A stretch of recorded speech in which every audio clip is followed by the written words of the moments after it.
Welcome back to our channel the rice couple.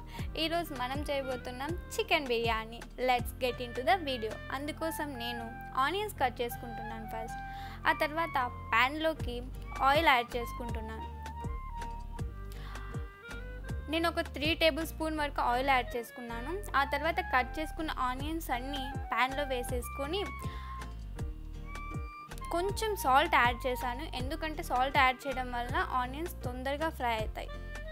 ఆ తర్వాత ఆనియన్స్ని కొంచెం మిక్స్ చేసుకొని లో ఫ్లేమ్లో గోల్డెన్ బ్రౌన్ కలర్ వచ్చేంత వరకు ఫ్రై చేసుకోండి.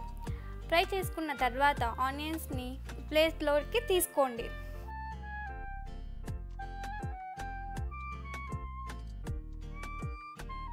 క్లీన్ చేసుకున్న చికెన్ తీసుకుని అందులోకి సాల్ట్, పసుపు, ధనియాల పొడి, కారం, మిరియాల పొడి, చికెన్ మసాలా, బిర్యానీ మసాలా, గరం మసాలా, అల్లం వెల్లుల్లి పేస్ట్, అలాగే పెరుగు, 1 టేబుల్ స్పూన్ ఆయిల్, మనం ఫ్రై చేసుకున్న ఆనియన్స్లో నేను హాఫ్ వేసుకున్నాను. సో ఇప్పుడు బాగా మిక్స్ చేసుకోవాలి. చికెన్ పీసెస్కి మసాలా అనేది బాగా పట్టేలా మనం మిక్స్ చేసుకోవాలి.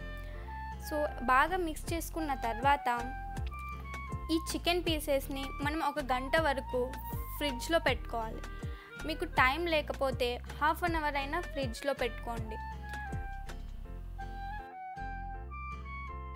ఇప్పుడు మనం ఒక ప్యాన్ తీసుకొని అందులోకి మనం ఆల్రెడీ ఆనియన్స్ ఫ్రై చేసిన ఆయిల్ని యాడ్ చేసుకున్నాను నేనైతే.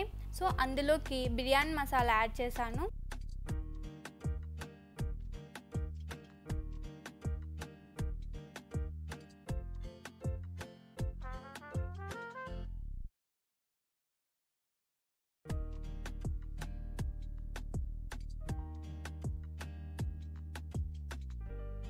హోల్ బిర్యానీ మసాలా యాడ్ చేసుకున్న తర్వాత మనం మ్యాగ్నేట్ చేసుకున్న చికెన్ని మొత్తం ప్యాన్లోకి యాడ్ చేసుకోవాలి.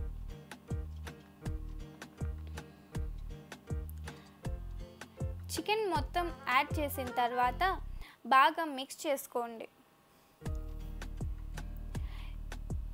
చికెన్ని ఎవ్రీ 5 మినిట్స్కి ఒకసారి మిక్స్ చేస్తూ ఉండండి. అందులోకి కొంచెం పుదీనా, కొంచెం కొత్తిమీర యాడ్ చేయండి. యాడ్ చేసిన తర్వాత ఒకసారి బాగా మిక్స్ చేయండి. మిక్స్ చేసిన తర్వాత ఒక 10 మినిట్స్ పాటు లిడ్ క్లోజ్ చేసుకొని మనం ఆయిల్లోనే చికెన్ని బాగా ఫ్రై చేసుకోవాలి.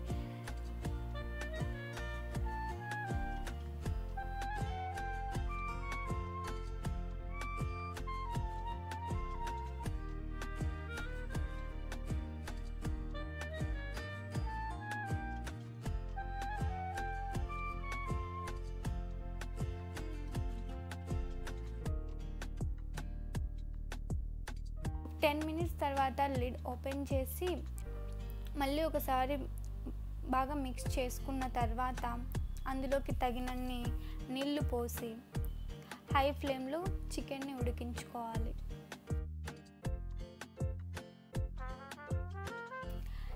చికెన్ 80% కుక్ అయిన తర్వాత మనం స్టవ్ని ఆఫ్ చేసుకోవాలి. రైస్ కోసం ఒక బౌల్లో వాటర్ వేసుకొని అందులోకి బిర్యానీ మసాలా యాడ్ చేయాలి. అదేవిధంగా కొంచెం పుదీనా, అలాగే కొత్తిమీర, అలాగే ఒక 1 టేబుల్ స్పూన్ అల్లం వెల్లుల్లి పేస్ట్ వేసుకొని 2 పచ్చిమిర్చి కట్ చేసుకొని యాడ్ చేసుకోవాలి. అదేవిధంగా 1 టేబుల్ స్పూన్ ఆయిల్ వేసుకొని లాస్ట్లో తగినంత సాల్ట్ యాడ్ చేసుకోవాలి. ఈ వాటర్ స్టవ్ మీద పెట్టుకొని బాయిల్ చేసుకోవాలి. నీళ్ళు బాగా మరిగేటప్పుడు అందులోకి రైస్ని యాడ్ చేసుకోవాలి.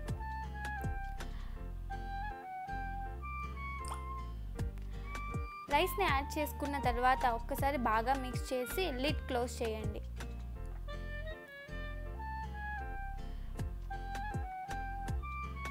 ప్రతి 5 నిమిషాలకు ఒకసారి మనం రైస్ని చెక్ చేసుకుంటూ ఉండాలి.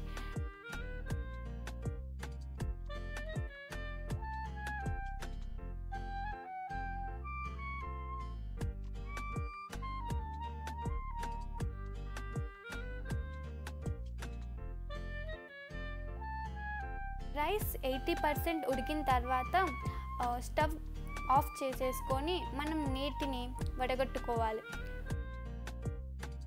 నేను కలర్ కోసం పాలల్లో కొంచెం కుంకుమ పువ్వు యాడ్ చేసుకొని మిక్స్ చేసుకొని పక్కన పెట్టుకుంటున్నాను.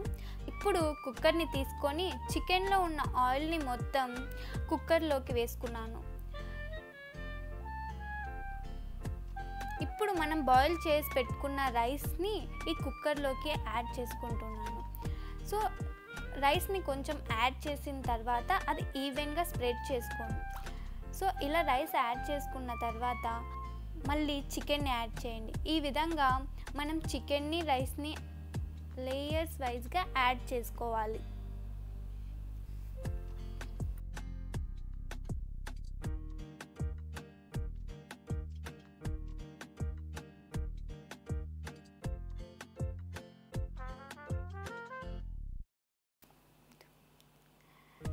ఇలా అన్నంని చికెన్ని లేయర్ వైజ్గా యాడ్ చేసుకుంటూ ఈవెన్గా స్ప్రెడ్ చేసుకుంటూ ఉండాలి. ఆ తర్వాత కొంచెం పుదీనా యాడ్ చేసి కొంచెం కొత్తిమీర కూడా యాడ్ చేయాలి. అలాగే ఫ్రై చేసుకున్న ఆనియన్స్ కూడా యాడ్ చేయండి. మనం పాలల్లో కలుపుకున్న కుంకుమని కూడా యాడ్ చేసిన తర్వాత ఒక 2 టేబుల్ స్పూన్ నెయ్యిని కూడా యాడ్ చేయండి.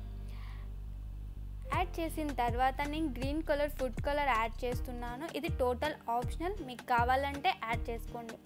ఇప్పుడు లిడ్ క్లోజ్ చేసుకొని నేను స్టవ్ మీద పెట్టుకుంటున్నాను. నేను ఆల్రెడీ దోశ ప్యాన్ని ఒక 10 మినిట్స్ వరకు హీట్ చేసి పెట్టాను. ఆ తర్వాత కుక్కర్ని పెట్టేసుకున్నాను. ఒక 10 మినిట్స్ వరకు హై ఫ్లేమ్లో నేను బిర్యానీని కుక్ చేసుకుంటున్నాను. 10 మినిట్స్ తర్వాత హై ఫ్లేమ్ని లో ఫ్లేమ్కి కన్వర్ట్ చేసుకోండి. హై ఫ్లేమ్లో ఒక 10 మినిట్స్, అలాగే లో ఫ్లేమ్లో ఒక 15 మినిట్స్ వరకు కుక్ చేసుకొని బిర్యానీని దింపేయండి. బిర్యానీని దింపేసిన తర్వాత లిడ్ని ఓపెన్ చేసుకొని కింది నుండి బిర్యానీని బాగా మిక్స్ చేసుకోండి.